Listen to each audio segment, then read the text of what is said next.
Nós vamos começar hoje uma série de palestras bem harmonizados, pedindo a Jesus que no decorrer desse trabalho possamos ter assistência do céu, possamos ser assistidos pelos nossos mentores, por esses abnegados mensageiros de Jesus.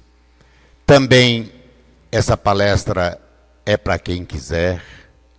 Quando nós vamos tratar alguma coisa só do adjunto, nós fechamos a porta, pegamos os mestres do adjunto e discutimos nossas coisas aqui. Quando se trata da doutrina, não. É a porta aberta, todo mundo pode assistir, quem quiser, quem tiver interessado, graças a Deus. Né? Quem receber alguma coisa de ensinamento, de bom, graças a Deus.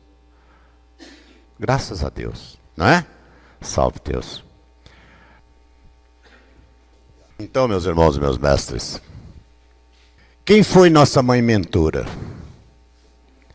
Nossa mãe mentora, ela foi preparada na era dos 8 para vir aqui, para essa missão, para esse compromisso iniciático. Naquele tempo, Pai João e Pai Zé Pedro eram escravos, trabalhavam o dia e à noite eles saíam no corpo. Pai Zé Pedro era clarividente, Pai João não era. E ele dizia: olha, João, Jesus nos proverá, trazendo o espírito de Natasha, e dela nascerá o doutrinador. Na era dos 888, foi quando o Tia começou a se preparar para esse compromisso, nessa corrente indiana do espaço. Nessa encarnação, ela começou a sua clarividência aqui no Núcleo Bandeirante. Ela já tinha visto algumas coisas, desde os 14 anos de idade, ela previa alguma coisa e ela via e dava certo, mas nem a família dela, o pai, a mãe, não dava confiança àquilo, né? Aquela mediunidade dela. E ela se casou, ficou viúva com 4 filhos e tinha que trabalhar dia e noite para sustentar esses filhos. E ela tinha um caminhão. E ela trabalhava aqui no Núcleo Bandeirante como motorista. Antes foi ser motorista de ônibus lá em Goiânia, motorista de lotação. E ela trabalhava aqui e ela começou a ver coisas.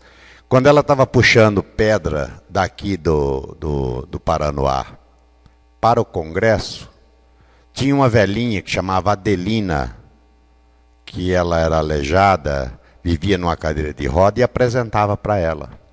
E dizia: ô filha, eu estou muito ruim, reza para mim.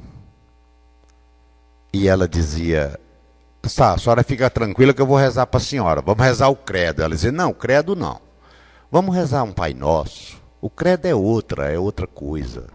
Falava para ela. E ela foi então familiarizando com aquela velhinha, porque no começo, quando ela via um espírito, uma entidade, ela tinha medo. Mas ela era mansa de coração. Então, Pai Seta Branca, a forma que ele encontrou de chegar nela e tocar o coração dela, foi assim, fazendo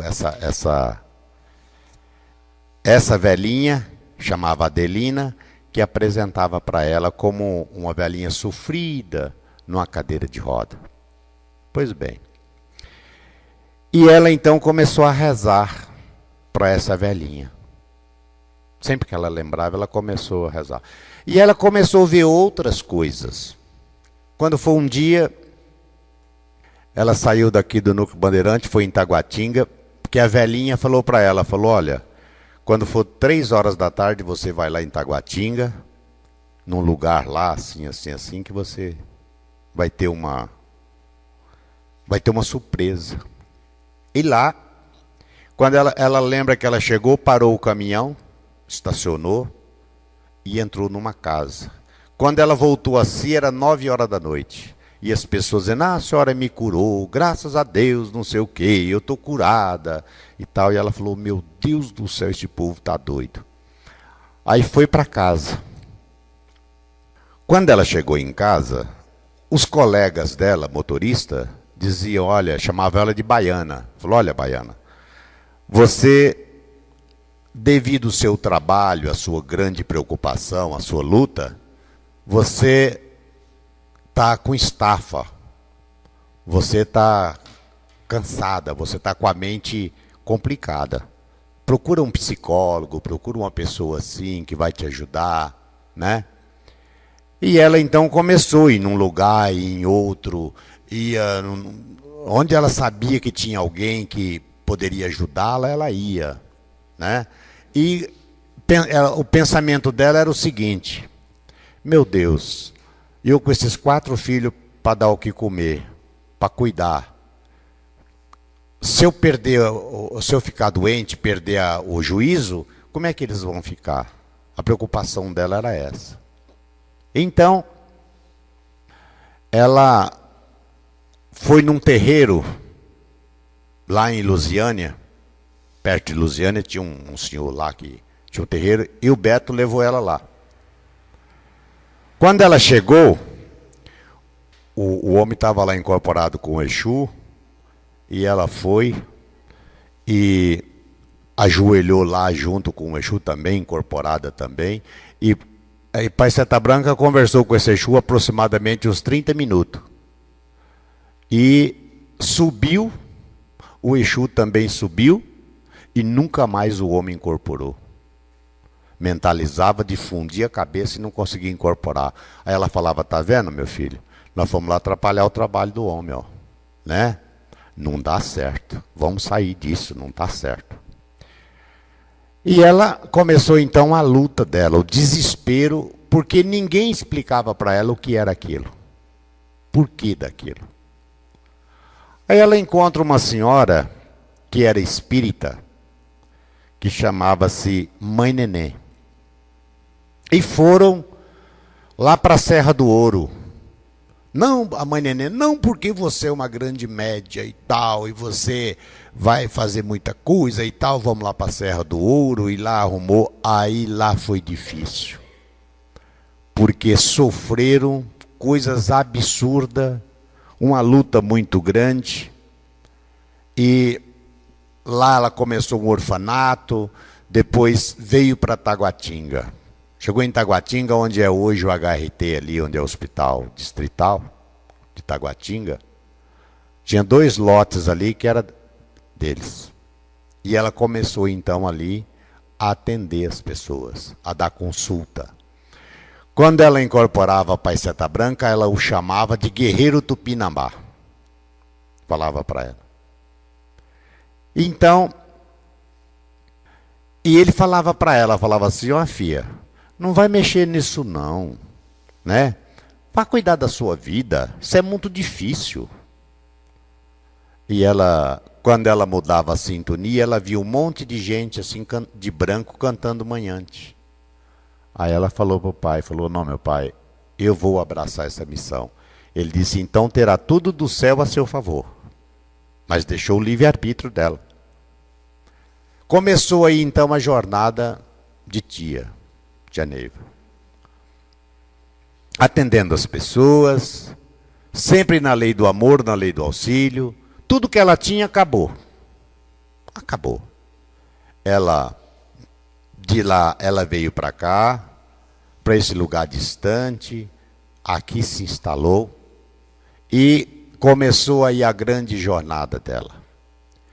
Pai Seta Branca, esse espírito fidalgo de um poder infinito, esse grande mago do Evangelho, que tem esse compromisso imenso nessa doutrina, o objetivo dele era fazer um mestrado. E nós começamos então, nessa grande tarefa mediúnica. Pai Seta Branca, ele, depois dessa velhinha Adelina, veio se saber que era Mãe Yara. Entendeu? Que foi também, em uma encarnação na época de Jesus, Mãe Yara, ela viu a mãe doente e soube que Jesus estava na cidade. Aí ela foi lá para falar com Jesus. E a mãe dela disse, quando ela não conseguiu falar com Jesus. Quando ela chegou em casa, a mãe estava curada. Aí a mãe dela disse, graças a Deus, você viu Jesus? Ela disse, não, não vi, mas não pude falar com ele. Ah, mas eu estou curada e tal, né? É a mesma Adelina, é a mesma mãe Yara, nossa. É a mesma pessoa. Encarnações que vêm nesse mundo aí de Deus. E Pai Seta Branca, quando ele fundou a União Franciscana, como padre, lá na Itália, ele era Francisco de Assis, ele fundou a União Franciscana e Mãe Yara fundou as Claras de Assis. Sempre eles foram os espíritos afins, mas nunca tiveram nada. Eles vieram se encontrar em Machu Picchu, na divisa do Peru. Ele tinha uma tribo ali de 800 índios. E os espanhóis vinham tomando aquela região, desabrigando aqueles índios e tomando aquela região, até chegou a ele. E ele, aqueles índios, aqueles chefes deles, prepararam uma lança com veneno especial, que era para lutar. Agora ninguém sabe como é que era essa luta, porque os espanhóis armados e os índios de flecha, né? Fizeram aquela lança especial para ele de marfim. E ele aí recebeu o nome de Seta Branca, exatamente por isso. E ele passou para o lado dos espanhóis e conversou com aqueles espanhóis aproximadamente uma meia hora aproximado. E os espanhóis disseram, quem mexer com esses índios tem que nos matar primeiro. E foram embora e deixou ele com a tribo dele ali, em Machu Picchu, na divisa do Peru. Daí uns tempos, eles vivendo ali, daí uns tempos, ele é mordido por uma cobra. E ele queimando em febre na taba dele lá, eles tiveram uma filha, uma única filha, de todas essas encarnações, eles tiveram uma única filha chamada Virgem Tupinambá. Um índio de uma outra tribo fugiu com a filha dele. E os índios dele, os caciques dele, foram atrás, pegaram os dois e queimaram numa caída de fogo. Queimaram ela viva, ela e o índio que fugiu com ela. E ele queimando em febre na tábua dele lá, dada a mordida daquela serpente, ele queimando em febre, ele via aquele quadro, mas ele não sabia distinguir se era da febre ou se aquilo estava acontecendo realmente. Então, mas estava acontecendo na realidade. E esta Virgem Tupinambá é dessa falange que hoje nós chamamos de Tupinambá. Por isso que o pai pediu que tivesse a foto dele na indumentária. E está servindo hoje no amanhecer, nesse mestrado, em Cristo Jesus. Essa é a história da Virgem Tupinambá, filha de Pai Seta Branca. Tá bem. Daí, ele, segundo ele, dessa passagem, ele foi para os encantados. Ele resgatou toda a dívida na terra, foi para os mundos encantados e prometeu formar na terra um mestrado. Tia Neiva, já na sua preparação, chegou aqui, então começou as incorporações dela com Pai Seta Branca. Conforme ela foi fazendo as suas conquistas, o que é a conquista? A conquista, nós também conquistamos. Nós começamos o nosso desenvolvimento, vamos trabalhando no nosso dia a dia, vamos buscando, vamos realizando, vamos passando os espíritos. Isso é uma conquista. Por isso que a corrente não dá nada a ninguém, nem tira nada de ninguém, se conquista. Tudo se conquista. É uma conquista. O médium que inicia e guarda o uniforme dele, dificilmente ele consegue a evolução. Porque ele se acomoda no uniforme. Né? E dentro daquela conquista, ela começou a trabalhar então incessantemente. Perdeu os caminhões que tinha, Se propôs a ser uma vendedora de roupa, também não deu certo, porque ela saía vendendo as roupas, chegava num determinado lugar aí, numa Kombi. As pessoas diziam, mas que roupa bonita, mas eu não tenho dinheiro. Ela falava, não, pode levar. Leva, não tem problema não. Aí ela quebrou porque não tinha condições. E mesmo porque a missão dela não era aquela. Então ela se dedicou única e exclusivamente ao lado espiritual, como clarividente em Cristo Jesus. E aí começou então os seus transportes. Ela saía do corpo todos os dias, ia para o espaço, uma febre altíssima. Ela ia para o espaço e trazia todas as informações, foi passando, começou aqui só com a linha de passe. Depois veio a mesa evangélica, depois vieram os tronos, depois vieram a cura e em 1973 veio então a iniciação. Pois bem, então tia, essa é como tia chegou nesse amanhecer, nessa condição. Ela tinha uma grande preocupação, porque uma pessoa passava nos tronos e a entidade dizia, meu filho, você é um médio, você precisa desenvolver. Médio sofrido, aquela pessoa sofrida, né? E outros que tinham uma condição boa, as entidades não convidavam para desenvolver. Então ela tinha essa preocupação, por que um é médio e o outro não é? Por que um é convidado para desenvolver, o outro não é convidado para desenvolver? Como é que é isso? E ela tinha esse receio. Às vezes ela estava atendendo uma pessoa que vinha com segurança, num carrão bonito e tal, chegava ali na casa grande, pessoa muito bem trajada, e ela atendia aquela pessoa. E de repente chegava uma médium de uniforme e dizia, ô tia, arruma uma moedinha para eu inteirar minha passagem. E ela pensava, meu Deus, esse está na lei do auxílio, né? Esse está numa pose com todas as condições. Por que é assim? Né?